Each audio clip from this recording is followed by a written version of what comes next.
When people learn the law of assumption, they'll get it. Look up Neville. I'm familiar with this law of assumption, and to some degree, I agree with it. But not in the limited parameters that Neville or people like this, whoever, are preaching about it. By believing the thing you want already exists in your life, you'll manifest it into existence. I don't have a problem with this law of assumption. I don't have a problem with this concept. I, again, agree with this concept. However, the limited parameters in which it is being taught is what's wrong. It is not aligned with truth. If something is not aligned with truth, it can only be dishonest and a lie. Your ability to manifest something has nothing to do with your vibration. Unless, of course, Neville would be suggesting that an enslaved person in colonial America was not a high enough vibration for freedom. Unless Neville is suggesting that people born into poverty are deserving of their impoverished state because of their vibration. Unless you're suggesting that because someone has material wealth or gain, that they might also have a high vibration. Would you also suggest that Jeffrey Epstein has a high vibration? All of his victims, low vibe.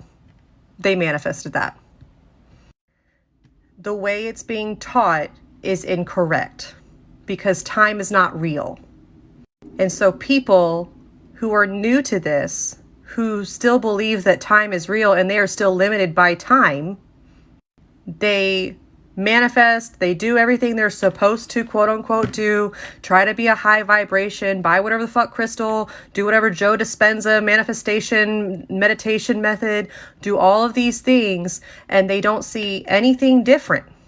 What's not being taught is that even though you are putting forth your best effort to manifest whatever reality into your current incarnation, some things are just not meant for you. But your life is not limited to this incarnation. Like the enslaved person praying for freedom. They might not have freedom in this life, but they're born into it the next life. Perfect example. Everything that we manifest, that everything that we pray for, we will receive. But we may not receive it in the current incarnation. And it has nothing to do with your vibration. And the law is absolutely correct in that if you can imagine it, it can exist. But there's like physical reality things that have to occur as well.